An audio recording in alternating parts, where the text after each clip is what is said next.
स्वागत है आपका। आप देख रहे हैं इंडिया टीवी। आपके साथ मैं हूं प्राची पाराशर। शाम के 5 बज रहे हैं, वक्त हो गया है मुकाबला का। आज लोकसभा में एमएसएमई संशोधन विधेयक महज 180 सेकंड में पास हुआ। बिल पर ना चर्चा हुई, ना बिल को सही से समझाया गया। लोकसभा में अब तक 6 बिल पास हुए, जिनमें चर्चा हुई 10 मिनट, 5 मिनट, और कई बिल तो बिना चर्चा के ही पास करवा दिए गए। कई बिल ऐसे हैं जिनके लिए सरकार ने बड़ी तैयारी की थी, लेकिन वो अभी तक पेश भी नहीं हो पाए। विपक्ष एक ही बात पर अड़ा है। गृह मंत्री अमित शाह संसद में बोलने कब आएंगे? उनके सवालों का जवाब देने कब आएंगे? अमित शाह जब बोलेंगे तो क्या होगा, ये आज किरण रिजिजू समझा रहे थे। किरण रिजिजू के मुताबिक अमित शाह का नाम सुनकर आतंकवादी, उग्रवादी कांप उठते हैं, और जब अमित शाह जवाब देंगे तो विपक्ष सुन तक नहीं पाएगा। वैसे बात तो सुनने और सुनाने पर ही फंसी हुई है। संसद 13 अगस्त तक चलेगी। अब सिर्फ 4 दिन का वक्त ही बचा है, और राहुल गांधी अभी समझौते के मूड में बिल्कुल नहीं दिख रहे। राहुल गांधी हर रोज जेनजी की बात करके अमित शाह से सवाल पूछते हैं। कल मोहन भागवत ने सीधे जेनजी के सवालों का जवाब दिया, तो आज प्रियंका गांधी को पसंद नहीं आया। जेनजी पर जितनी बातें संसद के बाहर हो रही हैं, उतनी चर्चा जेनजी पर संसद के अंदर हो नहीं पा रही है। लेकिन संसदीय कार्य मंत्री किरण रिजिजू इसमें खुश हैं। आखिर बिल तो पास हो ही रहे हैं। बिजनेस तो हमने पारित किया है, और लोकसभा में एमएसएमई वाला बिल को हम लोगों ने पारित किया है। बिजनेस तो चल रहा है। मैंने कल भी बताया कि डिस्कशन कम इसलिए हो रहे हैं क्योंकि कांग्रेस पार्टी और अपोजिशन पार्टी ने हंगामा करके नारेबाजी किया, इसलिए डिस्कशन कम हुए हैं। लेकिन बिजनेस पारित हुआ है, और राज्यसभा में एनडीए पार्टीज के जितने भी मेंबर्स हैं, सबने डिबेट में हिस्सा भी लिया है, अपना बात भी रखा है। इसमें कंफ्यूजन नहीं होना चाहिए कि हाउस नहीं चल रहे हैं। हाउस चली है, बिल्स पारित हुए हैं, सिर्फ चर्चा कम हुए हैं क्योंकि हंगामा है। देखिए, संसद में बिल तो पास हो रहे हैं, लेकिन बिल पर चर्चा नहीं हो पा रही है। केंद्र में जेनजी हैं, और जेनजी के मुद्दे पर ही सबसे ज्यादा हंगामा बरपा हुआ है। हमारे साथ भी आज लाइव ऑडियंस है, जेनजी हमारे साथ मौजूद हैं। जेनजी के मुद्दे कौन सही से उठा रहा है, जेनजी किस पर यकीन कर रहा है? सीधा आइए पब्लिक के बीच में पहले आपको लेकर चलते हैं और जानते हैं कि जेनजी का मूड क्या है। थोड़ी देर में खास मेहमान हमारे साथ स्टूडियो में होंगे, तो भाई एक एक करके बताइए आप लोगों के मुद्दे क्या है। सबसे पहले आप बताइए, आपका नाम क्या है? मेरा नाम संदीप है। और संदीप, आप कहाँ पढ़ते हैं? मैम आईपीएम कॉलेज में पढ़ते हैं। किस चीज की पढ़ाई कर रहे हैं आप? बीसीए की। अच्छा, अभी जो जेनजी इतना गुस्से में था, या जेनजी के जो मुद्दे हैं, सरकार ने अभी जो किया वो सही अप्रोच दिखी, या जो विपक्ष कह रहा है वो सही है? मैम हमको तो बस यही कहना है कि जो हमारा हक है, जो हम चाहिए, बस हमको वो मिलना चाहिए। हमें ये सरकार से हमें ये नहीं देखना कि हमें कि अभी तुम राहुल गांधी को देख लो, जैसे जैन जी अब मोदी जी नीचे गिरे हैं, जैसे उनको सपोर्ट देना कम कर दिया, तो एकदम वो राहुल गांधी है वो उठे हैं, वो जैन जी का सपोर्ट कर रहे हैं। तो मैं यही कहना चाहता हूँ कि बस जो राहुल गांधी हो या मोदी हो, कोई भी हो, तो बस हमारा सपोर्ट करे, आपका जो सपोर्ट हमको मिलना चाहिए वो हमें दे बस। अच्छा, ये बताइए, अभी प्रधानमंत्री मोदी भी वीडियो बना रहे हैं, इंस्टाग्राम पर वीडियो बना रहे हैं, वो वीडियोस देखकर कनेक्ट कर पा रहा है जेनजी क्या प्रधानमंत्री से? यस मैम, मैं तो बिल्कुल कर पा रही हूँ, कनेक्ट कर पा रही हैं। बस मेरे को बस इतना ही है कि जो भी एक्शन इन्होंने लिया, ये अकाउंटेबिलिटी ये थोड़ा टाइम और पहले ले सकते थे तो ज्यादा थोड़ा अच्छा रहता। अभी जिस तरीके से विपक्ष मुद्दे उठा रहा है और सरकार कह रही है कि विपक्ष सिर्फ हंगामा कर रहा है, किसकी बात आपको सही लग रही है? मैम, टॉपिक तो है, बट मुझे लग रहा है कि फायदा ज्यादा उठाया जा रहा है। जो एक्चुअल टॉपिक था उससे भटक के सारी चीजें की जा रही है वहाँ पे। अच्छा, राजनीति चमकाई जा रही है। हाँ, बिल्कुल हो रहा है। जो जेनजी को एक्चुअल में चाहिए था, उसके अलावा उनको सारी चीजें वहाँ पे, मैंने देखा जंतर मंतर पे, वो सारी चीजें वहाँ पे परफॉर्म हो रही थी, बट जो एक्चुअल जेनजी था वो वहाँ दब गया, उनको मैनिपुलेट करा गया, जो भी हुआ, बट सही नहीं। अच्छा, जेनजी को क्या चाहिए? जेनजी को जस्ट पढ़ाई जो है हमारी सही होनी चाहिए, जितनी मेहनत जो कर रहे हैं उसका रिजल्ट मिलना चाहिए, बिल्कुल सही तरीके से मिलना चाहिए। तो जेनजी अभी संतुष्ट है कि नहीं, आप बताइए। हम संतुष्ट नहीं है सरकार से। कई सारी चीज़ें हैं। हाँ। अब लाइक यूजीसी बोल सकते हैं, पेपर लीक्स होते हैं। हम अगर बहुत मेहनत कर रहे हैं तो पेपर लीक होने पे हमारा पूरा मोटिवेशन टूट जाता है। अब अगर ये चीज़ें सरकार सही कर दे तो फिर हम और चीज़ें ला सकते हैं सरकार के सामने, और ठीक ही है बस। अच्छा, अभी सब सोशल मीडिया पर आ गए हैं, राहुल गांधी भी वीडियो बना रहे हैं, मोदी जी भी वीडियो बना रहे हैं। सोशल मीडिया पर नेता आता है तो कोई फर्क पड़ता है क्या? पहले का तो नहीं कह सकते, बट मोदी जी के आने के बाद कुछ तो लगता है कि अगर हमारे देश के माननीय प्रधानमंत्री जी अगर इंस्टाग्राम पे आते हैं और वीडियोस बनाते हैं, हमसे कनेक्ट होते हैं, तो हमें अच्छा लगता है कि वो प्रधानमंत्री जी हमसे कनेक्ट हो रहे हैं। और विपक्ष में भी राहुल गांधी जी कभी किसी एक को उठाते हैं। वो अभी क्या नाम है, मुंबई में जब प्रोटेस्ट हो रहा था तो उसमें एक लड़की बस को रोक रही थी, मान लीजिए जो भी हो, अभी वो उनको सामने ला रहे हैं सोशल मीडिया पे, झारखंड में नहीं जा रहे हैं, तो ये अलग है। एंड फिर मोदी जी का है, मोदी जी ठीक है, पर मोदी जी से कई सारे हमारे सवाल हैं, अगर वो सुने तो बताइए क्या क्या सवाल हैं आज आपके इंडिया टीवी के माध्यम से उठा सकते हैं। मोदी जी से आपके सवाल क्या है? मैम मेनली तो हमारा अभी पेपर लीक है। अगर पेपर सही होंगे तो हमारी सारी चीज़ें सही होंगी। अगर पेपर सही तरीके से हम लोग आएंगे तो फिर जो अगर अच्छे पढ़ के आएंगे तो और चीज़ें सुधर सकती हैं अपने आप। अगर पेपर लीक ही सबसे बड़ा मुद्दा ही पेपर लीक है। अगर पेपर लीक सही होगा तो पेपर्स अच्छे से होंगे तो अच्छा ही है। अच्छा देखिए, पेपर लीक पर कानून बनाया है सरकार ने। क्या नाम है आपका? दीपेश्वर सिंह। दीपेश, आप क्या करते हैं? पढ़ाई कर रहे हैं? हाँ जी मैम। कौन सा कोर्स पढ़ रहे हैं? BCA। BCA। अच्छा बताइए, पेपर लीक पर सरकार ने कानून बनाया है, वो कानून अब बन गया है, पास हो गया है दोनों सदनों से। उस कानून के आने से कोई भरोसा जगा है एजेंसियों के अंदर? मैम भरोसा जगह तो है, लेकिन मेरा सवाल ये है कि जैसे अगर पेपर लीक हो रहा है तो मोदी जी और राहुल गांधी आपस में डिबेट क्यों कर रहे हैं? स्टूडेंट और गवर्नमेंट भी तो कर सकती है आपस में, क्योंकि स्टूडेंट अच्छे से जानते हैं कि पेपर लीक हो रहा है तो उन पे क्या बीत रही है। तो मतलब कि मोदी जी और राहुल गांधी जी को साइड करके अगर हमसे डायरेक्ट कन्वर्सेशन करें मोदी जी तो ज़्यादा बेटर रहेगा। मोदी जी जो कन्वर्सेशन कर रहे हैं सोशल मीडिया के माध्यम से, जो वीडियोस बना रहे हैं, वो कन्वर्सेशन ठीक लग रही है कि नहीं लग रही है? हाँ जी, वो ठीक लग रही है। बस मैं यही बता रहा हूँ कि अगर डायरेक्ट हमसे करेंगे राहुल गांधी जी को हटा के तो ज़्यादा बेटर है। तो राहुल गांधी जी तो आप ही के मुद्दे उठा रहे हैं। तो मैम उनका तो काम है, अपोजिशन में है तो कुछ ना कुछ तो, कुछ नहीं मिलेगा तो कुछ ना कुछ तो उठाएंगे ही। हाँ, तो राहुल गांधी तो कह रहे हैं डर गई है ये सरकार। मैम ऐसा कुछ नहीं है। सरकार भी अपना चाहती है कि कुछ ना कुछ तो करे। सरकार भी खाली तो बैठी नहीं, कुछ ना कुछ तो कर ही रही है हमारे लिए। मैम वो अपने आप को आगे बढ़ाने के लिए बस उनको मौका चाहिए, और वो उनको मौका मिल रहा है जैन जी का। तो इसीलिए वो जैन जी का मतलब उनको देख के ही वो अपने आप को मौका दे, मतलब इसी वजह से। क्योंकि एक तरफ से अब इसकी तरफ से आप सोनम वांगचुक है, अब वो 26 दिन उस पे भूख हड़ताल पे रहते हैं, ठीक है। अब इतने टाइम में उनकी अब बात सुनी, जब उनको हटाया गया, ठीक है। अब इसकी जगह जब वो वोट मांगने आते हैं तो उस टाइम वो वोट मांगे तो जो उन्होंने बोलते हैं कि हम पढ़ाई ये देंगे, सब कुछ जो फैसिलिटी है वो सब देंगे।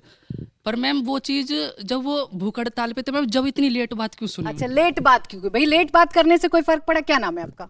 मानवी। मानवी, आप क्या पढ़ाई कर रही हैं? BCA। BCA की पढ़ाई कर रही हैं। आपने देखा देश में युवा सड़कों पर आया, उस प्रोटेस्ट के बारे में पहले बताइए, आप क्या सोच रही हैं? अभी जो सरकार कर रही है वो ठीक कर रही है? बिल्कुल नहीं। बिल्कुल नहीं। क्या शिकायत है? अब UGC का एक्ट आ गया है, रिजर्वेशन के ऊपर आ गया है, मतलब कुछ भी चल रहा है गवर्नमेंट में अपोजिशन भी फिर अपना वो देख लेती है कि हम कहाँ उसमें फ़ायदा लें, क्या लें। अभी प्रोटेस्ट हुआ था, उसमें भी अपोजिशन ने फ़ायदे तो लिए हैं। हमारी गवर्नमेंट जो हमारी पार्टी है BJP, उसने तो करा ही करा, लेकिन अपोजिशन ने भी किया है। फायदा लिया है? क्या फायदा उठाया अपोजिशन ने? यही प्रोटेस्ट चल रहा है कि भाई इसमें थोड़ा बहुत वो कर दो कि क्या जैन जी इसके ऊपर सपोर्ट करो तो उससे थोड़ा वहाँ मोदी के ऊपर असर पड़ेगा, फिर उसके योगी के ऊपर असर पड़ेगा। अच्छा, ऐसे मतलब राजनीति की है विपक्ष में। आपका नाम क्या है? प्रज्ञा। आप भी BCA की पढ़ाई कर रही हैं? अच्छा, जेनजी, अभी जेनजी से सब संवाद कर रहे हैं, सब कनेक्ट कर रहे हैं। राहुल गांधी भी कर रहे हैं, मोदी जी भी कर रहे हैं, देश का हर नेता कर रहा है। जेनजी का कनेक्ट किससे हो रहा है? जेनजी का कनेक्ट मुझे लगता है ज़्यादातर मोदी जी से हो रहा है, क्योंकि वही है जो हमारे लिए इतना सब कुछ कर रहे हैं। बाकी सब उन्हें नीचा दिखाने की कोशिश कर रहे हैं बस जेनजी के सपोर्ट लेके। मेरे अकॉर्डिंग तो मोदी जी सही कर रहे हैं, बट थोड़ा अगर पहले उन्होंने कदम उठा लिया होता तो इतना बड़ा लॉस नहीं हो रहा होता, इतना बड़ा प्रोटेस्ट नहीं हुआ होता। अगर टाइम से हमारी गवर्नमेंट संभल जाती तो ये सब तो होता नहीं है। राहुल गांधी तो कह रहे हैं कि छात्रों की सुनते नहीं है मोदी जी डर रहे हैं। ऐसा नहीं है, उन्हें तो बस अपोजिशन में बोलने का मौका चाहिए। ये तो उनका काम है। राजनीति हो रही है सिर्फ। यस। आपका नाम क्या है? प्रेरणा। प्रेरणा, आप बताइए, कौन नेता छात्रों की बात दमदार तरीके से उठा रहा है? मैम ये तो अपोजिशन के लिए हो जाएगा कि जैसे हमारी है मोदी जी अभी हैं तो वो अभी थोड़ा लेट से सब चीज़ें सुन रहे हैं, तो बोलेंगे कि अपोजिशन वाले आ जाएंगे फिर बोलेंगे। तो सीधी सी बात यह है कि ना तो हम किसी पॉलिटिक्स के साथ में है, बस हमें अपना व्यू चाहिए, जो हम मांग रहे हैं वो हमें चाहिए। क्या चाहिए देश के युवा को, क्या चाहिए सरकार से, आप क्या चाहते हैं? देश के युवा अच्छी फैसिलिटीज़ चाहते हैं कि हमारी स्कूलिंग अच्छे से हो, वहाँ पे टीचर्स हमें अच्छे से मिले, वहाँ की फैसिलिटी हमें अच्छे से प्रोवाइड हो, क्योंकि अब हमारा एआई के टाइम का ज़माना है, तो उसके हिसाब से हमें सब चीज़ें सही मिलनी चाहिए। एजुकेशन हमारी बेटर हो, जैसे पहले थी अब उसके हिसाब से ना हो। अच्छा, एंटी पेपर लीक सरकार लाई है, बिल कानून बन गया है, इससे लग रहा है पेपर लीक रुक सकते हैं? वो तो होने के बाद ही पता चलेगा, लेकिन ऐसे नहीं कि अगर ले आई है, लेकिन उसको लेकर आने से मतलब नहीं होता, उसको फॉलो करना पड़ता है, तब जाके चीज़ें सही होती हैं। अच्छा ठीक है, आपका नाम क्या है? मेरा नाम हर्ष है। ठीक है हर्ष, संसद में जेंजी के मुद्दे पर ही हंगामा हो रहा है सबसे ज्यादा। जेंजी की वजह से संसद ठप पड़ी है, सब जेंजी की बात कर रहे हैं। बात हो रही है वाकई में या सिर्फ राजनीति हो रही है? मैम मेरे को लगता है कि सिर्फ राजनीति ही हो रही है, सब अपना अपना फायदा देख रहे हैं हर चीज़ में कि कैसे फायदा उठाया जाए। और अभी आप देखिए जैसे ये सिर्फ मुद्दा एजुकेशन का ही नहीं है, मुद्दा हर चीज़ का है। जैसे एजुकेशन में पेपर लीक हुआ है, अब बहुत सारे मुद्दे हैं। हाँ जी, और मुद्दा जैसे कि हमारे अभी उसमें क्या कहते हैं, जो प्रोटेस्ट हुआ था जंतर मंतर पे, उसमें अभी बोला गया था कि 2500 जो थे वो गैंगस्टर वगैरह थे। ठीक है, तो मैं ये पूछना चाहूँगा सरकार से कि वो बेल पर आए कैसे, इतने सारे जो गैंगस्टर थे वो उसमें मिले कैसे उन जेनजी के बीच में? जी ठीक है, ये आपके सवाल। और किसी का कोई सवाल है? कोई कुछ कहना चाह रहे? पीछे माइक पहुंचा दीजिए प्लीज। मैम मेरा ये सवाल है, जब इंडिया की पॉपुलेशन में 27% जेनजी है, तो पॉलिटिकल पार्टीज और इवन बीजेपी उनको टिकट्स देने से इतना हेजिटेट क्यों करते हैं? युवा का जेनजी प्रतिनिधित्व अपनी बात होना खुद चाहिए। रख सकता है, अगर उन्हें लोकसभा में अपना पॉइंट रखने का मौका मिले, उनको टिकट्स मिले तो अभी अपना जो युवा नेता हैं संसद के अंदर, Yes, राहुल ma'am. गांधी भी हैं, वो भी बार बार सवाल उठा रहे हैं, बाकी Yes, विपक्ष ma'am. के नेता भी सवाल उठा रहे हैं। वो सवाल ठीक लग रहे हैं या संसद में सिर्फ हंगामा ही दिख रहा है? मैम राहुल गांधी अमेरिका से पढ़ के आया, उसे नहीं पता इतना क्या है, उसने कभी पेपर लीक कभी सोचा भी नहीं होगा, उसके बच्चों ने भी कभी पेपर लीक नहीं देखा होगा। राहुल गांधी हमने के देखा है, बच्चा 1 साल तक घर में बंद रहता है, कहीं जाता नहीं है, कुछ एंजॉय नहीं करता, अपनी सब चीज छोड़ देता है, और फिर वो पेपर लीक हो जाता है, उसका 1 साल का फिर वो डिप्रेशन में जाता है, उसकी मेंटल हेल्थ बेकार हो जाती है। कोई समझ नहीं सकता एक स्टूडेंट के दिल पे क्या बीतती है, उसके दिमाग में क्या चल रहा होता है। ठीक है, लाइए माइक दे दीजिए। अब देखिए, आपके जितने भी सवाल हैं उन तमाम सवालों पर जवाब देने के लिए खास मेहमान हमारे साथ स्टूडियो में आ गए हैं, भारतीय जनता पार्टी के राज्यसभा सांसद सुधांशु त्रिवेदी जी। सुधांशु जी बच्चों से बात कर रहे थे, सीधा जेनजी से बात कर रहे थे, उनके बहुत सारे सवाल हैं और उन सवालों का एक एक करके आप जवाब दीजिएगा। पहले जब मैंने इनसे पूछने की कोशिश की कि संसद में जो कुछ हो रहा है उसे देखकर आपको कैसा लग रहा है, 6 बिल जो पास हो गए उसके बारे में क्या जेनजियों को पता है, तो उन्हें कोई जानकारी नहीं, उनको समझ में नहीं आ रहा है कि जेनजी के मुद्दे पर इस वक्त सही कौन है और गलत कौन है। अगर बिल पास हो रहे हैं, कानून बन रहे हैं, तो वो 4-4 मिनट 5-5 मिनट के अंतराल में चर्चा के बाद क्यों बन जा रहे हैं? ऐसे कैसे देश में कानून बने? क्योंकि बिल का विरोध करने वालों को ही नहीं पता होता है कि बिल के अंदर क्या है। जैसे आपको याद हो सीए बिल आया था, सिटीजनशिप अमेंडमेंट एक्ट, उसमें किसी की नागरिकता लेने का कोई प्रावधान नहीं था, इतना हल्ला मचाया गया। आज 5 साल हो गए, किसी की नागरिकता गई? किसी मुस्लिम की नागरिकता नहीं गई? कुछ नहीं, किसी को पता ही नहीं होता। हम लोग पूछते रहे भाई बताओ तो इसमें सिटीजनशिप लेने का प्रावधान कहां है? नहीं जी, हल्ला मचाए पड़े, हल्ला मचाए पड़े। तो प्रॉब्लम क्या है? ये सब वो लोग हैं, जो बात मैंने संसद में भी कही थी, जो आज बच्चों के नेतृत्व की बात करते हैं, कॉम्पिटिटिव एग्जामिनेशन वाले बच्चों। इसमें से किसी ने अपनी जिंदगी में कभी कंपटीशन फेस किया है? पढ़ाई में कोई कंपटीशन नहीं। याद करिए, हां एक जगह कंपटीशन फेस किया है। हम लोग जब बच्चे थे, इस उम्र के थे, तब हमें याद है राहुल गांधी जी का 1989 में सेंट स्टीफेंसन कॉलेज में एडमिशन हुआ था, तो वो क्वालिफाई नहीं कर पाए थे। उनके शायद मैथ्स में 41 नंबर थे, फिजिक्स में 55 थे, ऐसा कुछ था। उसके बाद क्या हुआ कि साहब उनको एक नेशनल शूटिंग चैंपियनशिप का चैंपियन बना दिया गया और स्पोर्ट्स कोटा में उनका एडमिशन हो गया। और कहा जाता है कि वो नेशनल स्पोर्ट्स चैंपियनशिप जो थी शूटिंग की, आज तक किसी ने कभी शूटिंग में कोई उनको राष्ट्रीय पदक पाते हुए देखा नहीं होगा, मगर वो ऐसा माना जाता है कि ऑर्गेनाइज ही उनके लिए करवाई गई। कोई कंपटीशन नहीं, धड़ से सेलेक्ट हो गए। नौकरी में गए, कोई कंपटीशन नहीं। पॉलिटिक्स में आए, कोई कंपटीशन नहीं। अपनी पार्टी में तो ऐसी रेस में दौड़कर फर्स्ट आते थे जिसमें एक ही व्यक्ति दौड़ रहा होता है। आप सोचिए, अरे भाई जाके पैर न फटी बिवाई सो कहा जाने पीर पर आई। किसी ने कभी जिंदगी में कंपटीशन फेस किया? जैसे अभी ये बच्ची बोल रही थी, मुझे याद है हम लोग जब एग्जाम देते थे तो आईआईटी के पेपर में, फिजिक्स के पेपर में मुझसे थोड़ी सी लापरवाही हो गई थी और मुझे तब ध्यान आया जब मैं मैथमेटिक्स के पेपर में नेक्स्ट डे अंदर जा रहा था। अब उस समय जब आपको लगता है ना कि अरे ये गया मामला, अब मेरा ये साल गया, तो वो क्या इंपैक्ट होता है वो एक अलग विषय, किस कारण से गया, जिस कारण से भी आपको लगता है तो वो हमें समझ में आता है। और आज के बच्चों को तो नहीं ध्यान होगा, हमारे जमाने में आपको पता है फिजिक्स केमिस्ट्री मैथ की कॉपी तब जचती थी जब आप इंग्लिश क्वालिफाई कर लें। अगर अंग्रेजी में क्वालिफाई नहीं है तो पीसीएम की कॉपी नहीं जचेगी। सोचिए, हमारे उत्तर प्रदेश के कितने ही बच्चे इसलिए क्वालिफाई नहीं कर पाते थे क्योंकि वो इंग्लिश नहीं क्वालिफाई कर पाते थे। और बल्कि आपको इन द लाइटर नोट बताऊं, पढ़ाई भी सिर्फ इंग्लिश में होती थी, सवाल सिर्फ इंग्लिश में पूछना है। अब बच्चे इसलिए डरे रहते थे, बहुत से ऐसे बच्चे पहले साल के बाद छोड़ के चले जाते थे कि किताब भी इंग्लिश में लिखी है, सवाल भी इंग्लिश में, बोर्ड पे भी इंग्लिश में लिखा, और टीचर से अगर हिंदी पूछो डांट दिए जाते थे। हमारे एक सीनियर थे, वो 3 साल के बाद मतलब 3rd ईयर में आ गए, तब हिम्मत करके पहली बार एक क्वेश्चन पूछ पाए इंग्लिश में। अब कई बार आपने देखा होगा कि अगर कोई बच्चा कोई क्वेश्चन पूछे तो इससे पहले कि टीचर जवाब दे, कोई आगे की बेंच पे बैठा हुआ बच्चा उसका जवाब देने लगता है। तो एक दूसरा स्टूडेंट जवाब देने लगा। अब उन्हें इतना गुस्सा आया कि 3 साल की तैयारी के बाद तो मैं पहले अंग्रेजी में क्वेश्चन पूछ पाया और उसके बाद भी ये बीच में टपक गया। तो जानते हैं उन्होंने क्या बोला? उन्होंने कहा देखो, व्हेन यू स्पीक तो you speak, when I speak तो I speak, don't speak in center me. मगर ये हंसने वाली बात अपनी जगह है, आप दर्द समझिए। आज मोदी जी ने क्या किया है? 13 भारतीय भाषाओं में नीट का एग्जाम होता है। आज किसी के लिए भाषा कोई बैरियर नहीं है। अनेक भारतीय भाषाओं में मेडिकल और इंजीनियरिंग की पढ़ाई हो रही है, जो पहले ग्रामीण और सामान्य पृष्ठभूमि से आए हुए बच्चे सोच ही नहीं सकते थे। अब दूसरी बात, एक और बात समझिए, आप इसके पीछे का मूल मंतव्य समझिए। जब नीट नहीं होता था तो क्या होता था? तो जानते क्या होता था? प्राइवेट कॉलेजेस की सीटें नीलाम होती थी।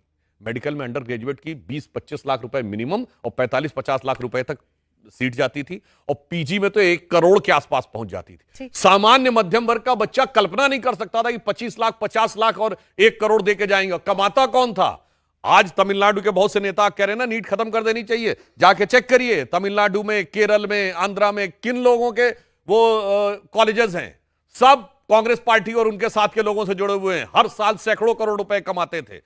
और अब चूंकि वो कमाई पे लग गई है रोक, इसलिए उनके दिल में ज्यादा जलन हो रही है कि वो सैकड़ों करोड़ जो कमाते थे, आज क्या है, ऐसे ऐसे सामान्य वर्ग के बच्चे आ रहे हैं कि जो बात मैंने पार्लियामेंट में बोली थी कि बाड़मेर में एक डेली वर्कर लखा की बेटी सेलेक्ट हुई, तो लखनऊ का एक वो तिवारी लड़का जिसके बाप ऑटो ड्राइवर है वो सेलेक्ट हुए। ऐसे बच्चे कभी कल्पना नहीं कर सकते थे। यानी ये परिस्थिति आई तो मूल कारण यह है कि उनके सरमाएदारों के जो धन के ऊपर चोट पहुंची है, वो दिल की चोट इतनी लगी हुई है, इसलिए वो लोग कह रहे हैं कि इसको खत्म कर देना चाहिए और पुरानी व्यवस्था को लागू। अगर चोटिल भी हैं राहुल गांधी, या दिल पे चोट राहुल गांधी की लगी हुई है, या राहुल गांधी कमजोर भी हैं, तो फिर तो आसान है ना कि आप विपक्ष को बता सकते हैं, खड़े होकर संसद में बता सकते हैं कि आपने क्या क्या किया और क्या क्या नहीं किया। अब राहुल गांधी रोज एक सवाल पूछते हैं, कहां है गृह मंत्री, कहां है गृह मंत्री, गृह मंत्री जवाब दो, अमित शाह जवाब दो। तो क्यों नहीं जवाब दे देते हैं, क्यों नहीं बता देते हैं विपक्ष को? आपने बिल्कुल सही कहा। समझदार बच्चे को कुछ भी समझाया जा सकता है, ना समझ और जिद्दी बच्चे को समझाना बहुत मुश्किल है। हम लोगों की तरफ एक कहावत होती है कि समझ समझ के समझाओ उसको जिसके की समझ है, और जो समझ समझ के भी ना समझे समझो कि वो ना समझ है। अब पार्लियामेंट में बताता हूं क्या होता है। किसी भी विषय पर डिस्कशन होता है तो रूल ये कहता है कि उस विषय का जवाब संबंधित विभाग का मंत्री देगा। जैसे ये लॉ बना तो जो कार्मिक मंत्री थे जितेंद्र सिंह जी ने, उन्होंने ही विषय को रखा, पूरी संसद में दोनों सदनों में डिस्कशन हुआ और लास्ट में मंत्री ने जवाब दिया। तो जब भी कोई होगा, वित्त का बिल होगा तो आपको ध्यान हो, बजट के ऊपर पहले फाइनेंस मिनिस्टर रखती हैं और फिर जब बजट पे सारा डिस्कशन हो जाता है तो रिप्लाई भी फाइनेंस मिनिस्टर देती है। भाई ये शिक्षा विभाग से जुड़ा विषय था, इसमें गृह मंत्री से जवाब का तर्क क्या है ये तो बताओ ना। यही बुद्धि उनके ऊपर है जिस कारण से वह समस्या उत्पन्न होती है। और एक और बात समझिए, मैं एक और बात कहना चाहता हूं, आज के बच्चों में जो भी समस्या दिखाई पड़ रही है, निश्चित रूप से किसी की परीक्षा अगर कैंसिल होती है और अगर उसे लगता है कि आने वाले समय मेरे कैरियर पर प्रश्न लग गया, तो वो एक बहुत संवेदनशील विषय है। इसीलिए आप ध्यान करिए कि प्रधानमंत्री जी ने और हमारी सरकार ने बहुत संवेदनशीलता के साथ इस विषय पर काम किया। आंदोलनकारी छात्रों से बात करने के लिए नड्डा जी, जितेंद्र सिंह जी गए, 2 राउंड बात की। उन्होंने कहा सरकारी जगह पे नहीं, प्राइवेट जगह पे करेंगे। वहां कॉन्स्टिट्यूशन क्लब में जाके बात करी। कोई प्रधानमंत्री जी ने फास्ट ट्रैक कोर्ट की घोषणा कर दी, कैबिनेट में नया बिल पास करवा दिया। अब हम लोगों ने विधेयक भी पारित हो गया, संसद से पारित होकर हर चीज वह की जा रही है। और यह भी सुनिश्चित किया गया, आप लोगों को चाहे ध्यान होना चाहिए कि जांच 3 महीने में कंप्लीट होगी। उसमें रूल में एक और चेंज किया गया, पहले था सेंट्रल एजेंसीज ही जांच करेंगी, अब राज्यों को भी अधिकार दे दिया गया कि आप चाहें तो एसटीएफ यानी स्पेशल टास्क फोर्स बना सकते हैं, पर 3 महीने में जांच देनी हो। और एक और काम किया गया है, कई बार क्या होता है कि निर्णय आ गया और जो आरोपी है वो कोर्ट में चला जाता बचाव के लिए, और फिर मामला चला गया महीनों और सालों के लिए। तो यह प्रावधान किया गया है कि अगर कोई आरोपी सजा होने के बाद जाएगा तो उसे हाई कोर्ट में सिंगल जज नहीं, मिनिमम 2 जज बेंच के सामने से बेल लेनी पड़ेगी। थर्ड थिंग, अगर उसे बेल मिल भी गई तो उस बेंच को 3 महीने के अंदर उसका डिस्पोजल करना ही पड़ेगा, वरना क्या होता है, उसने अपना बेल की एप्लीकेशन लगाई, पड़ी है बरसों बरस। तो इतनी व्यवस्था करके दिया है ताकि संवेदनशीलता के साथ स्थिति हो सके। और ये लोग, मैं छात्रों से कहना चाहूंगा, इन लोगों के दिल में कभी भी छात्रों के प्रति हरदमदी थी, इन्हें तो भड़काना है किसी भी प्रकार से। और मैं सब प्रमाण बोल रहा हूं, 2024 में राहुल गांधी जी का बयान है कि आईआईटी में और मेडिकल में इसलिए अमुक जाति के लोग पेपर बनाते हैं, इसलिए अमुक जाति के लोग ज्यादा सेलेक्ट होते हैं। अगर दूसरी जाति के लोग पेपर बनाए तो दूसरी जाति के लोग ज्यादा सेलेक्ट होंगे। अब आप समझिए ऐसे व्यक्ति की बुद्धि को क्या कहा जा सकता है। भाई हम फिजिक्स में है, moving charge in a magnetic field की इक्वेशन हो या इलेक्ट्रोमैग्नेटिक इंडक्शन की इक्वेशन हो, या जो लोग बायोलॉजी पढ़े हों तो जो डीएनए और आरएनए में होता है ना, 5 nucleotides adenine, guanine, cytosine, thymine, uracil, उसका केमिकल कंपोजिशन हो या प्रोटोप्लाज्म का केमिकल कंपोजिशन हो, इसमें जात कहां से आ गई। सोचिए, ये भड़काने के लिए सदैव लगे रहते थे। याद करिए, मैंने पार्लियामेंट में ही बोला था, 9th क्लास में फार्मूला पढ़ा था। आप सुनिए ना, वो आप लोग टेम्परेचर लेते हैं ना बॉडी का, तो क्या होता है, 98 डिग्री में बुखार माना जाता है, 98.4। अब डिग्री सेल्सियस में पूछा जाए तो 37 के आसपास आता है, क्योंकि सेंटीग्रेड को फ़ारेनहाइट में बदलने का फार्मूला क्या है, C/5 is equal to F - 32/9। बताइए, किसी से पूछा जाए इतने डिग्री सेंटीग्रेड को में कितने फ़ारेनहाइट आएंगे, इसमें कहां से जात आ गई। यह दर्शाता है कि कोई सूरत बदलना मेरा मकसद नहीं है, मेरा मकसद है हर कदम पे हंगामा होना चाहिए। इसीलिए मैं बच्चों से कहना चाहूंगा, बहुत सावधान रहने की जरूरत है। ये बहुत से बहरूपिये आपकी जेन्युइन समस्याओं के बीच में घुसकर खड़मंडल करने का प्रयास कर रहे हैं। ये अराजकतावादी तत्व हैं जो हर आंदोलन में पीछे घुस जाते हैं। याद करिए, सीए में भी यही चले गए थे, कृषि कानून में भी यही थे, और सुनिए ऐसे तमाम बातें। अब बताइए, शर्जील इमाम को जेल से रिहा करना चाहिए, इसका नीट के साथ कनेक्शन मुझे कोई बता दे। आप बताइए ना, जिस ढंग की बातें की गई वहां प्रधानमंत्री जी को के साथ अभद्रता की बात, गाली गलौज की बात, वो सारी बात समझ में आ सकती है। अच्छा, एक गाना है, बस नाम रहेगा अल्लाह का, इसका नीट से कनेक्शन बताइए। और यही सीए में भी बोला गया, यही कृषि वाले आंदोलन में ही बोला गया, यही कुश्ती संघ के आंदोलन में बोला गया। तो ये वो मुखौटा है जो कभी मुसलमान के पीछे छुपता है, कभी किसान के पीछे छुपता है, कभी पहलवान के पीछे छुपता है, आज नौजवान के पीछे छुप रहा है। यही तो क्लियर इसीलिए मेरा यह कहना है, बच्चों से बहुत सावधान रहने की जरूरत है। इधर पूरी दुनिया में एक वैश्विक संघर्ष चल रहा है और भारत में प्रधानमंत्री मोदी जी उसको बहुत कुशलता के साथ संभाल के निकाल के ले जाने के लिए तैयार हो रहे हैं, और बहुत सी शक्तियों को यह अच्छा नहीं लग रहा है। तो मैं बच्चों से कहना चाहूंगा, जो पुराना गीत था, बहुत पुराना, मतलब हम लोगों से भी जनरेशन से बहुत पुराना, 1954 की फिल्म की जागृति का, कि हम लाए हैं तूफान से कश्ती निकाल के, इस देश को रखना मेरे बच्चों संभाल के, हर एक कदम रखना जरा देखभाल के, इस देश को रखना मेरे बच्चों संभाल के। तो राहुल गांधी भी तो यही जानना चाह रहे हैं ना सुधांशु जी। शिक्षा मंत्रालय का मसला चले, शिक्षा मंत्रालय उस पर जवाब देगा, वो तो गृह मंत्रालय से जुड़ा हुआ प्रश्न पूछना चाह रहे हैं। वो ये पूछना चाह रहे हैं कि जो जंतर मंतर पर हुआ, जो बच्चों के साथ लाठीचार्ज हुआ, अभी 2 दिन पहले ही प्रेस कॉन्फ्रेंस कर रहे थे उन बच्चों को लेकर जिन पर पैलेट गन का इस्तेमाल हुआ, जिन पर लाठीचार्ज हुआ, या टीयर गैस जिन पर इस्तेमाल की गई, उसका जवाब क्यों नहीं देती थी सरकार? देगी, गतिरोध खत्म होगा। कोई भी सवाल पूछने का सदन में एक तरीका है, आप प्रेस कॉन्फ्रेंस करके जो मनाए बोलिए। अगर वो इस विषय पर सवाल पूछना चाहते तो मैं उनसे कहना चाहता हूं, ये जितने भी विपक्षी दल हैं, इनमें से कहिए एक प्रपोजल लेके आए इंडी अलायंस के लेटर हेड पे, तो समझ में आए ना कि आपके अंदर व्यक्तिगत पॉलिटिक्स नहीं है, आप बच्चों के हित के लिए। एक व्यक्ति अपना नहीं ला रहा है, सब अपनी अपनी ढपली अपना अपना राग, क्योंकि सबको लगना है ना कि अपना अपने चूल्हे पे अपनी अपनी राजनीति की रोटी सेकनी। मैं उनसे कह रहा हूं और आपके प्रोग्राम के माध्यम से कह रहा हूं, अभी संसद का अगला हफ्ता सोमवार से आने वाला है। कांग्रेस और सारे विपक्षी दल इंडी अलायंस के लेटर हेड के ऊपर एक ही प्रस्ताव लाएं कि इस विषय पे जांच। अब सुनिए, याद करिए, कम से कम अखिलेश यादव जी इतनी समझदारी तो बोले कि सदन में यह कहा जा सकता है कि इस विषय की जांच होनी चाहिए। और राहुल गांधी क्या बोले कि गृह मंत्री जी ने उनको मरवाने के लिए फायरिंग करवाई, शूटिंग करवाई। और फिर सोचिए इनको कैसे समझे, कह रहे शूटिंग का मतलब वो शूटिंग थोड़ी था, शूटिंग में तो पैलेट गन भी होता है। अब उनसे पूछो भाई, शूट एट साइड का ऑर्डर होता है, उसका मतलब ये नहीं होता क्योंकि कैमरा लेके शूटिंग करने देना है कि दिखते ही कैमरे शूट एट साइड का मतलब होता है गोली चलाना। इस ढंग के बचकाने तर्क को लेकर जो बचने का प्रयास करते हैं और सब में व्यक्तिगत अहंकार है। और इसीलिए आप देखिए, क्या राहुल गांधी जी बच्चों के उसमें गए? नहीं गए। अब दूसरी बात मैं पूछना चाहता हूं, 20 दिन तक सोनम वांगचुक जी का अनशन चल रहा था, तब वो धरती के अज्ञात स्थानों पर विचरण करते हुए कहां कहां आनंद मंगल कर रहे थे और छात्रों की गूंज को म्यूट कर दिया गया था कि भाई वो 20 दिन जब तक साहिब आलम फरजंद अंजुमन वली अहद सल्तनत जलवा अफरोज हो रहे हैं दुनिया के तमाम इलाकों में, तब तक वो म्यूट रहेगी। और जैसे ही संसद सत्र शुरू होने से 3 दिन पहले अवतरण होगा, उसके बाद छात्रों के यहां जंतर मंतर पे नहीं जाएंगे, प्रधानमंत्री आवास पे जाके पहले लोटपोट होंगे, फिर उसके बाद जाके गांधी स्मृति के सामने बोलेंगे, फिर इंदिरा भवन में जाके बोलेंगे। इससे यह लगता है कि आपका सरोकार कभी भी छात्र हितों के साथ नहीं था। तो सरकार तो यही थी ना सुधांशु जी, 20 दिन तो सरकार को भी लग गए बातचीत करने में। अभी कितने बच्चे हैं जो पीछे बैठे हैं, सबने कहा कि सरकार ने देरी कर दी, सरकार ने पहले बात नहीं ये की, भी सरकार बात जो ने है पहले इस पर फैसला मैं बताना नहीं लिया। चाहता हूं, जब कोई सरकार से बात करना चाहे तो 2 चीजें हैं, डिजिग्नेटेड रिप्रेजेंटेटिव हो और डिफाइंड डिमांड हो। सरकार तैयार थी, भाई बात कौन करेगा ये तो आके बताया जाए। भाई जैसे हुजूम लेके आप आएंगे तो बात इससे नहीं होती। आप अपना, जैसे अब बाद में आंदोलनकारी छात्रों ने अपना संयोजक और प्रवक्ता चुना, उन्होंने कहा जी ये 2 लोग होंगे, हम लोगों ने कहा आइए। बल्कि आप याद करिए, जब नड्डा जी और वो लोग मिले हैं उनसे पहले 11 बजे, तो क्या कहा उन्होंने कि ठीक है आप लोग आए, आपकी डिमांड क्या है? क्या उन्होंने बोला?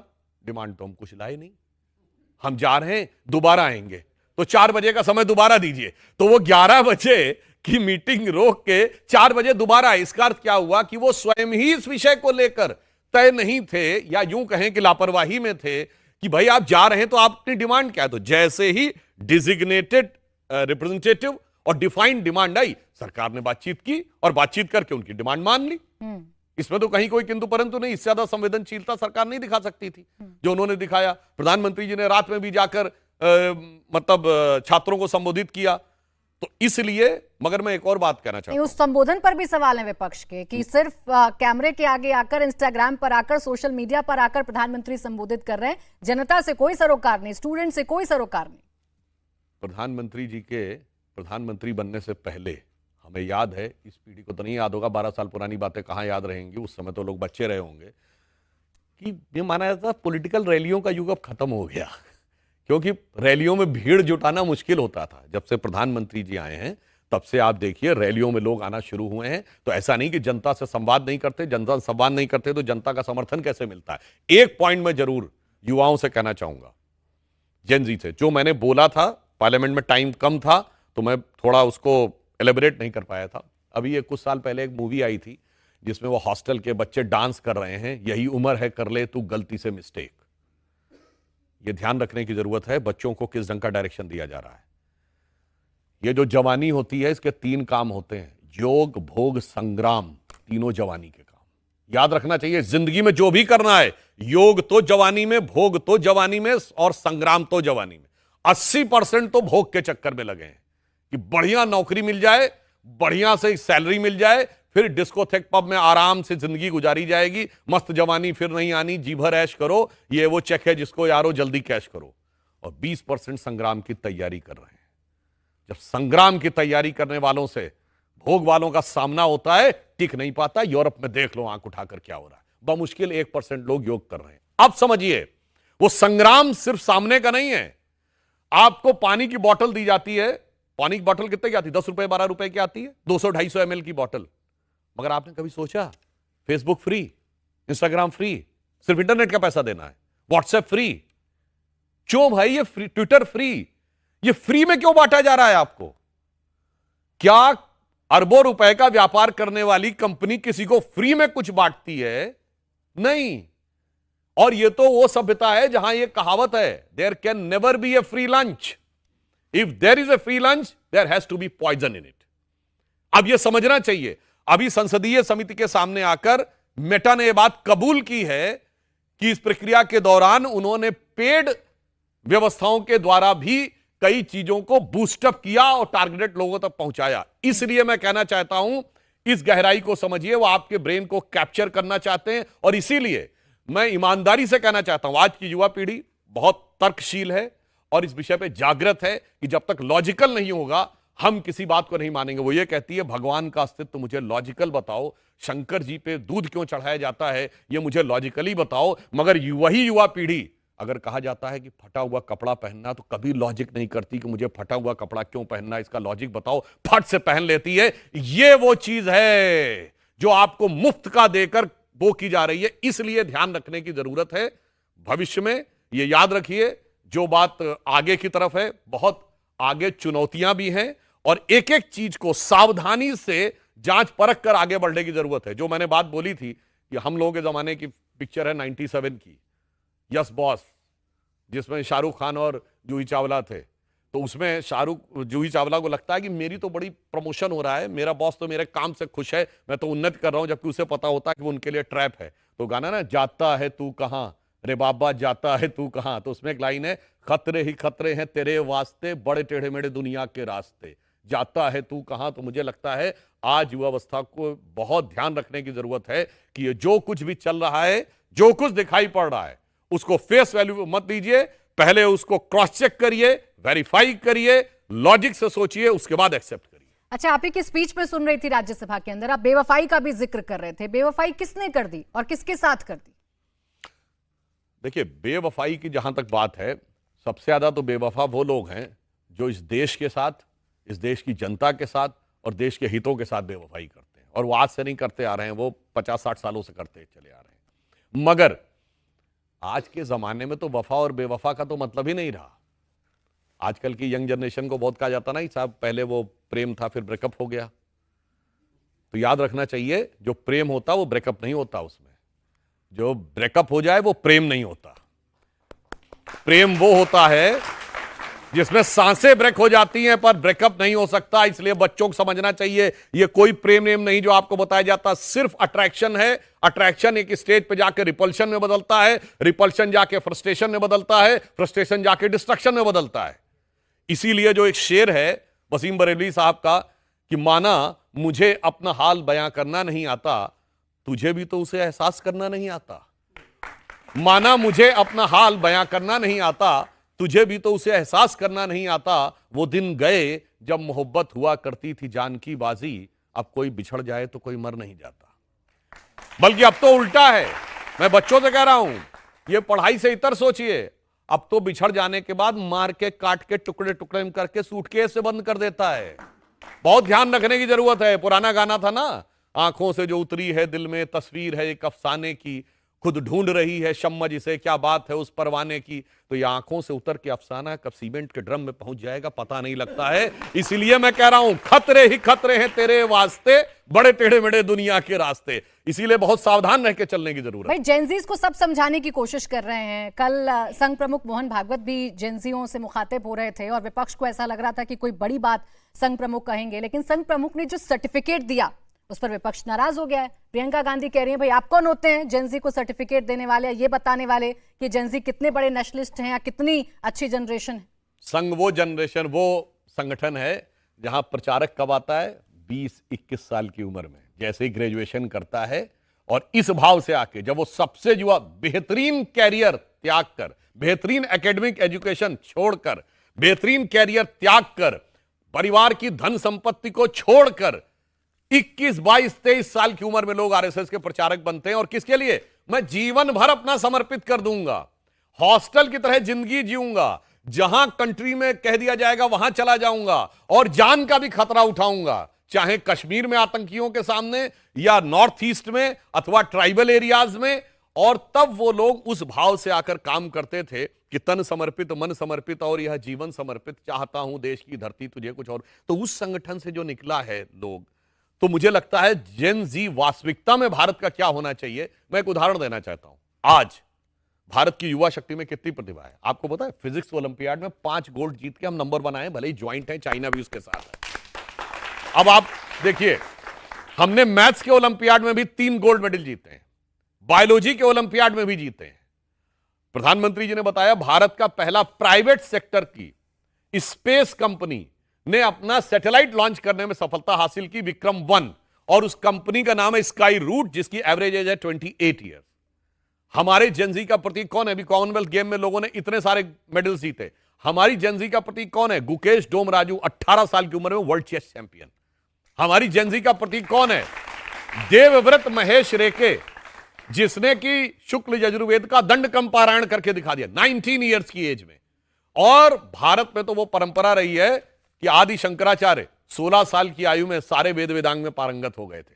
और चलिए आप कहेंगे बहुत पुरानी बात हो गई, अभी 1893 में जब विवेकानंद जी अमेरिका गए थे शिकागो में, तो शिकागो ट्रिब्यून और वहां के अखबारों ने क्या लिखा था? इस 29 साल के, he was just 29 years of age at the time, उन्होंने कहा था इस 29 साल के भारतीय युवा सन्यासी के पास लगता है ज्ञान का वह सागर है जिसकी एक बूंद भी हमारे सारे ज्ञानियों के पास मिलकर नहीं है। और मगर मैं कहना चाहता हूं, वहां पे जब विवेकानंद जी 29 साल की उम्र में वर्ल्ड रिलीजन कॉन्फ्रेंस को एड्रेस करने के लिए खड़े हुए थे, तो उनकी वेशभूषा के लेकर लोगों ने मजाक उड़ाया था। तो उन्होंने क्या कहा था? In your country tailor makes the man, in our country character makes the man. और आज बच्चों को गाना सुनाया जाता है, क्या करूं मैं सारा कैरेक्टर ढीला है। आप सोचिए दुनिया कहां से कहां पहुंच रही। इसीलिए मैंने कहा बहुत संभल के, बहुत सावधानी से आगे चलने की जरूरत है, क्योंकि भारत के पास अपरिमित संभावनाएं हैं। हम दुनिया के biggest country in terms of population, youngest country in terms of population है। सबसे बड़ा टैलेंट पूल हमारे पास है। मैन्युफैक्चरिंग के हम सबसे बड़े हब बन के उभरने वाले हैं। अब ना यूरोप के पास मैन्युफैक्चरिंग की कैपेसिटी नहीं, China is on decline. Last year China में 40 लाख पीपल कम हुए हैं, रिडक्शन हुआ है। अमेरिका के पास भी वो कैपेसिटी नहीं, कैपेसिटी हमारे ही पास आने वाली है। ये सारी चीजें पॉजिटिव हैं, मगर संभल के चलना होगा। हर कदम पे इन लेफ्टिस्टों ने, बाहर वालों ने लैंड माइन बिछा के रखी हुई है, मैकाले और मार्क्स वालों ने, उससे बच के चलना होगा। समझा तो रहे राहुल गांधी। अब देखिए, दिल्ली में समझाने के बाद उत्तर प्रदेश में गूंजेगी उनकी गूंज। छात्रों के बीच में जा रहे हैं प्रयागराज, और यूपी के 2 लड़के बताएंगे आपको कि 27 का वोट बैंक क्या है। जो आपने बात कही वैसे बहुत बेहतरीन बात है। 56 साल के लड़के हैं और वो ये बताएंगे कि भविष्य में क्या करना चाहिए। मगर ये बताइए, झारखंड में उनको कुछ छात्रों की गूंज सुनाई नहीं पड़ रही? बात की है फोन पर? हाँ, फोन पे बात की है, जबकि 4 मंत्री हैं उनके सरकार में। आप सरकार में हैं और यहां से फोन पे बात कर रहे हैं। और जबकि झारखंड में जो बच्चे संघर्ष कर रहे हैं, वहां पे कोई उनको रील, इंस्टाग्राम और इन चीजों का कोई वो नहीं मिल रहा, ना स्विगी और जोमेटो से कोई अज्ञात स्थानों से पेमेंट आकर खटाखट 5 स्टार खाना भी नहीं मिल रहा है। वो सारी चीजें दिखाई पड़ रही हैं, मगर कोई भी व्यक्ति इनमें से, उनके पास कोटा जाने की फुर्सत है, प्रयागराज जाने की फुर्सत है, विदेश में विचरण करके आने की फुर्सत है, मगर रांची के लिए वो भी बहुत दबाव बना। तो उसके बाद कह रहे हैं कि हमने फोन पे बात की। अरे भाई, आप सरकार में हैं, आप वहां बात क्या कर रहे हैं? आप समाधान दीजिए। यहां तक कि छात्र सिर्फ ये कह रहे हैं कि अगर हमसे बात कर लें शिक्षा मंत्री कौन है? खुद मुख्यमंत्री है, यानी शिक्षा मंत्री मिलने को तैयार नहीं है। आप बताइए, यहां शिक्षा मंत्री ने इस्तीफा दे दिया और उसके बाद वो आके ये सारी बातें कह रहे हैं। मुझे लगता है इन्हीं सब बातों को लेकर उनका जो आचरण है। और मैं एक और बात कहना चाहता हूं, राजनीतिक दृष्टि से इनको लगता है कि भारतीय जनता पार्टी के लिए राजनीतिक चुनौती है। मैं बहुत साफ कहना चाहता हूं, आज की युवा पीढ़ी का जो भविष्य है वो हमारे लिए राजनीति का विषय नहीं है। प्रधानमंत्री जी ने 2022 में 75 साल पूरे हुए थे, जिस अमृत काल की बात कही है, यानी 2047 में भारत को विकसित राष्ट्र बनाना है, वो इसी जेनजी के लिए है। यही बच्चे आज से 22 साल के बाद किसी महत्वपूर्ण स्थिति में जाकर बैठे होंगे और देश में कोई ना कोई महत्वपूर्ण कार्य कर रहे होंगे। हमारे लिए वो राजनीति का बिल्कुल विषय नहीं है। दूसरों के लिए भले ही राजनीति का विषय हो, परंतु हमारे विचार के लिए हम बिल्कुल इसको पॉलिटिक्स से नहीं देखते, इसको भारत के भविष्य की दृष्टि से देखते हैं। सवाल पूछेंगे आप लोग? सवाल पूछेंगे? सर, आपसे बस एक मेरा छोटा सा प्रश्न है, क्या सर हमारी सरकार दबाव में आने के बाद ही काम करती है, उससे पहले रिजाइन क्यों नहीं लिया शिक्षा मंत्री का? देखिए, जब आप यह बात कह रहे हैं तो सारे विषयों पे कार्रवाई, अब सबसे पहले आप बताएं फर्स्ट प्रायोरिटी क्या थी? फर्स्ट प्रायोरिटी ये थी कि एग्जाम तुरंत सक्सेसफुली कंडक्ट करके जल्दी से जल्दी रिजल्ट निकाल दिया जाए ताकि बच्चों का साल बर्बाद होने से बचा जाए। तो पहले शिक्षा मंत्री जी ने भी, धर्मेंद्र प्रधान जी ने अपने कार्यकाल में कई महत्वपूर्ण निर्णय लिए हैं इस विषय में, ठीक है। तो पहले वो दायित्व पूरा किया गया। अब आप सोचिए इन द प्रोसेस आप जो लोग ये कहते हैं ना इसको क्यों नहीं हटाया, हटाया है, एनटीए के 47 अधिकारियों को हटाया, मिनिस्टर ने रिजाइन किया। पर आप सोचिए कि उस प्रक्रिया के दौरान आप हटा देते, यानी आप ये कह रहे हैं कि मैच के दौरान अपनी टीम बदल देते। पहले छात्रों के हितों का ध्यान रख के वह कार्य किया, उसके बाद छात्रों की भावनाओं का सम्मान करने के लिए उन्होंने त्यागपत्र भी दे दिया। इतना सब कुछ करने के बाद भी संसद तो ठप पड़ी है ना सुधांशु जी, विपक्ष भारी पड़ता हुआ दिख रहा है। स्वाभाविक सी बात है कि एक कोई टीम है जिसको लगता है कि मुझे जिंदगी भर सिर्फ बैटिंग ही करनी है, मुझे बॉलिंग तो कभी करनी नहीं है। अब जब उनकी फील्डिंग का अवसर आता है तो हल्ला मचाने लगते हैं। तो मैच तो तब हो पाता है ना जब बॉलिंग और बैटिंग दोनों करने वाले हों। तो भाई अब उनकी बॉलिंग का टर्न है, 55 साल आपने बैटिंग की है, अब आप इतना बिलबिला रहे हैं या इतना बिलबिलत तो है आपके अंदर कि 10-12 साल के अंदर आपको लग रहा है नहीं मेरी तो बैटिंग ही आनी चाहिए, मैं बॉलिंग तो करूंगा नहीं। और ऐसे आपको एक और बात बताएं, ये तो वो वाले भी नहीं है, शायद ऑन द लाइटर नोट में कहूंगा, बच्चों को शायद ये ना पता हो ये क्रिकेट में चौका छक्का कहां से आया, बाउंड्री एंड सिक्स का कॉन्सेप्ट जानते कैसे आया?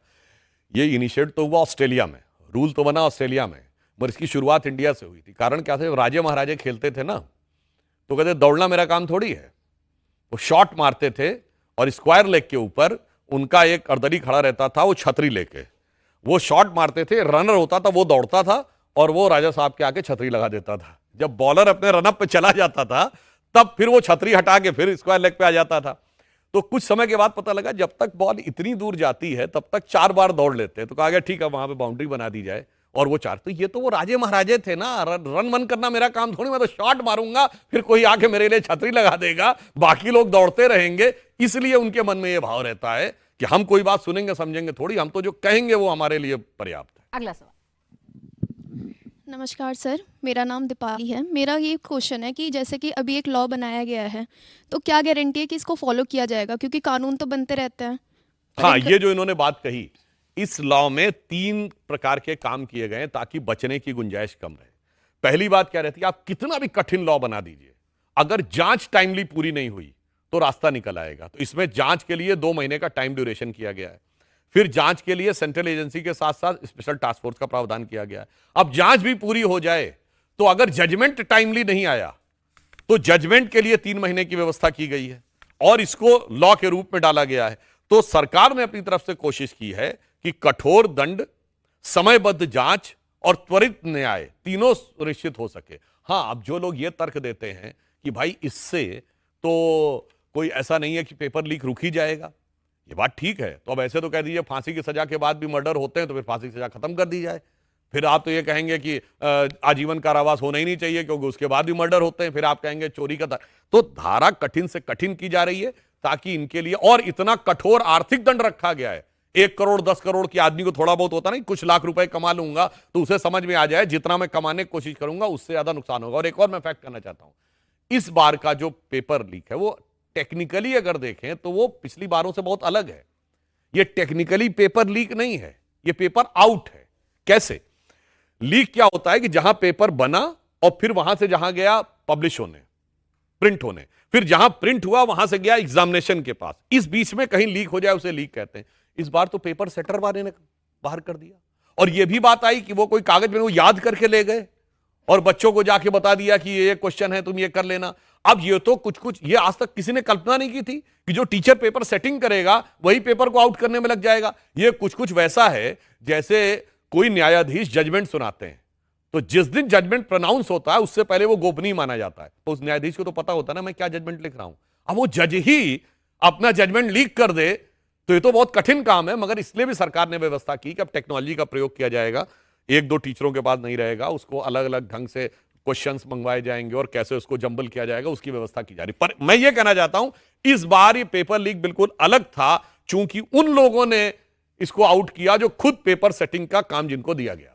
देखिए कोशिश, यानी ये कुछ ऐसे समझिए जैसे फाइनेंस सेक्रेटरी ही आपके बजट को आउट कर दे, ये कुछ वैसी बात थी। इसलिए इसके लिए केवल और केवल सरकार को दोष देना उचित नहीं है। हाँ, मगर ये ना होने पाए, ये व्यवस्था सुनिश्चित करना जिम्मेदारी तो सरकार की है ना सुधांशु जी। तो इसलिए सरकार उसको भविष्य में ध्यान रख रही, क्योंकि कभी कभी ऐसी चीजें हो जाती जो आपने इमेजिन नहीं की होती हैं, तो फिर उसके लिए सारी बातें कोशिश करनी और व्यवस्था तो इस सरकार ने मॉनसून सत्र से पहले की। डिलिमिटेशन वाला वादा क्या हुआ, विमेन रिजर्वेशन वाला वादा क्या हुआ, अभी तो संसद ठप है, क्या होगा इन बिल का? देखिए, पिछले करीब करीब 2-3 सालों में एक संसद सत्र बताइए जो शांति से चला हो, क्योंकि उन्हें पता है कि लगातार हम चुनाव हार रहे हैं, तो उस हार का नजला हम कहां गिराएंगे, किसी न किसी आधार के ऊपर। अब बताइए, धर्मेंद्र प्रधान जी के इस्तीफे के बाद किसी दूसरे विषय के ऊपर विषय उठाने का क्या मतलब था?